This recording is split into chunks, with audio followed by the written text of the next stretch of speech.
What's up, y'all? Billy from Perma Pastures Farm. I'm excited because it's the next step in how you can make this compost at home. What's happened since the last time we filmed is that I've actually flipped this once already. Remember, we got to flip it a minimum of 3 times, which is pretty doggone awesome when you stop to think about an 18-day pile, you're going to flip it about 9 times. So I let it get hot enough, long enough, and then I flipped it. So what are the benchmarks there? We don't even start the clock ticking until this thing reaches 131 degrees. So the benchmark is anywhere between 131 to 150, it'll go 3 days. From 150 to 165, it'll go 2 days. Anything over 165, you're probably going to burn. No, it's not necessarily going to happen. You've got to watch it closely. Anything from there above 165, I never let it get that high, ever. I always, at the minimum, don't let it get anywhere close to 165, which you can mitigate heat by poking holes down through there. Make sure you stay tuned through this whole series because in the next one, I'm going to show you about all the awesome amendments and tricks that I've learned from people like Stefan Subkowiak, Jeff Lawton, even Dr. Edward Group. All of it is going to go into this thing, but that's going to be near the end. So anyway, I flipped it once already. Today, I'm going to show you exactly what that process looks like. But before we do that, I want to confirm that my temperatures are good. So you get multiple thermometers in there if you can. This one's about, it's not really in the center of the pile, but this one is. And this bottom one here I want you to see because it's right at about 150. It's already come down a little bit, but that's fine. Okay, so I let it hit 150, and 2 days, this thing has been at 150. So I know that it's been hot enough, long enough to kill all the pathogens that could be in this pile, and that doesn't start happening until 131. So now, just like before, we're going to take off our handy-dandy tarp. I'm going to take it out here, and I'm going to lay it down. I'm going to reassemble everything right here, but we got to do some other things first. Now, at this point, what used to be the hot middle, when I flipped it the first time, became the bottom, and the top became the hot middle. Now, the only thing left to do is to take what's on top right now. I'm going to take it off, stick it on that tarp, and then we'll go from there. One of the reasons I love using this cage and this method so much is because of the following reason. Is that if you're always going to struggle as far as finding out which is your hot middle or how long it's been, it's easier to do it when everything stays put. Check this out. That's one reason I really love this kind of method here, because I can take the cage off of it, reassemble it over here, and then I'll move on to the next step. Simple as can be. The hottest part of this thing is a ball in the center of this, okay? Now, I'm going to remove everything. Like I said, you can even see the color difference. This is the hot metal from last time, and then this is the hot metal right now. This is the cold top. Now, it's only hot, like really, really hot, in that little round cylinder that's in the center of this. So it's really cool with this method because all I'm going to do at this point is I'm just going to kind of get a piece of this, walk over here. Now, I'm working in small confines, so it is what it is. And to save myself time on this end, because remember, we mixed it all on the front end. If you haven't seen that video, watch the previous video and you'll understand why I mixed everything on the tarp before. But I got to add air in order to keep this composting going. So when I get over here, I'm just going to flip it out. So I'm just going to repeat this process. And all I'm going to do is get it over here. As I'm doing this, I'm also inspecting. I see that it's changed colors up here, but I also see this white substance on there. That's actinobacteria. Not necessarily a bad thing. It's just telling me that it needs air.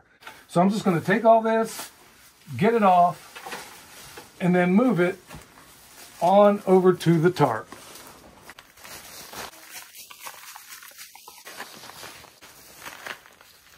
As advertised, this is the top of the compost pile that we started with.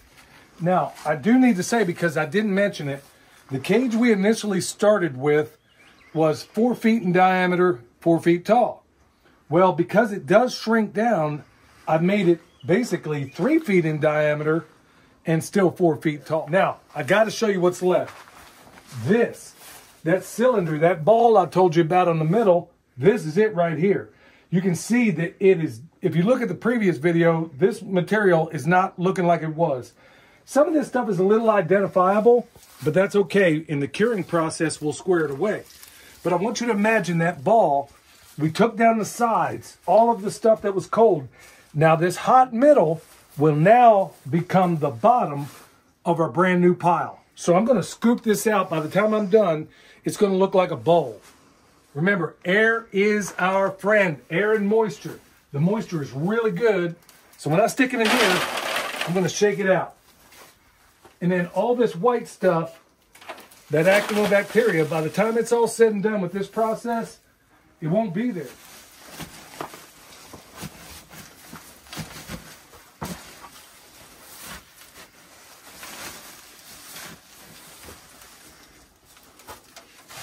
All right, the hot middle, that part that was composted, is now the bottom in this cage, okay? This same process was done when I did it before, and here's what I'm gonna do. Instead of just, I made a bowl in the one back here behind me. You can probably see that. I'm gonna do about the same thing in here. I'm just basically gonna pull this stuff out to the sides, go all the way around it, and I'm going to take that cold top that I took off of here.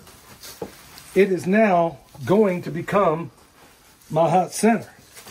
How about that? Okay, that cold top that we took off of there, I'm going to do like I did before. I'm going to grab a piece of it, stick it in my hand. When I squeeze, I should get 1 drop of water. Nothing there. Checking multiple spots. Nothing there. Nothing. All right, so I'm going to add a little water. Now, when you do this, it's always best to get water that's already at ambient temperature or a little bit warm. I didn't do that. It's coming straight out of the spigot, but hey, Jimmy cracked corn, and I don't care. Jimmy could have been smoking crack. Yeah, Jimmy, moral to the story, don't smoke crack. I'm going to wet this up a little bit, check my moisture, then it's going to go in the hot middle. Good. Coming out between my fingers, that's good. And let's get some down in here. Good. All right. So you just want to be able to squeeze that, get a single drop. Now, this cold top that hasn't been composted yet, that's now going to become my hot middle, and we're ready to rock.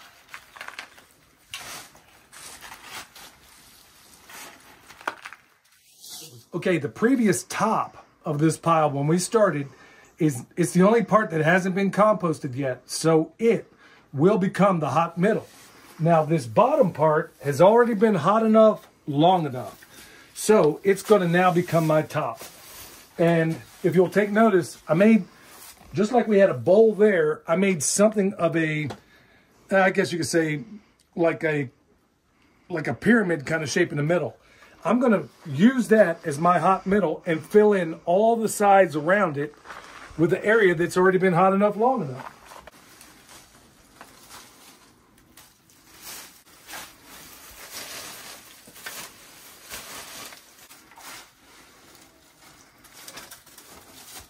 Like the last time, find out where halfway is, stick it in the middle of your pile.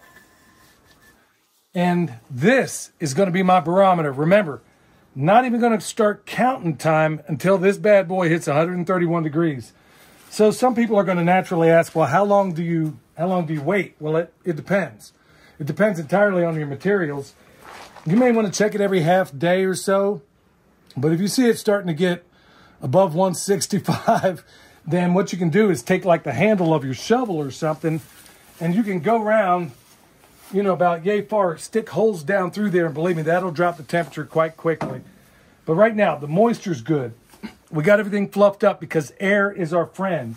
In fact, air is one of the reasons why we use about 10% of our carbon in these thicker pieces, because it creates ways for air to get in through this pile. So the only thing left to do at this point, we're going to take this tarp, throw it over the top. Folks, the reason why I am covering this in such great detail is you don't have to be Nostradamus or Edgar Casey to look out there and see what's going on in this world. If you want to be on that bandwagon where you're constantly buying inputs to take it home and then put it in your garden, and you're going to be struggling like so many people I know of around here that were when all of those inputs became hard to find. Look, these are the only inputs we use in our perennials and also in our annual systems. This is what we use because we turn this ultimately into this black gold you see right here. About as perfect as it gets, looks great under the microscope, and it's by far better than anything you can ever hope to find in a store. And you know what the best part is? I am using materials from my place, which means all of the microorganisms that are indigenous to this place that do well here are going to find a home in this pile. When you buy that pile from who knows where it came, it has a set of microorganisms that almost certainly aren't adapted to your property. I mean, think about this. Who survives best at the equator? A Panamanian or an Eskimo? Basically bringing to bear all of the microbes that are indigenous to this place and are going to do better. This is why I'm encouraging everybody out there. You're going to mess this up, maybe, but there are some people that get it right the first time out. Go out there, do this yourself, and it works better than anything you can hope to buy. All right, if you need some of the comfrey that's up in here, if you need some bone sauce, world's best dare repellent, we got that at the website. Check us out down below. There may be something you need right there. Till the next video, which, by the way, you're going to want to stick around for, because in that video, I'm going to show you about all the little tips and tricks and who I got them from and how it might work out for you. So until next time, this is Billy from Perma Pastures Farm, where permaculture is my passion. Right here's the reasons why. We'll see you next time.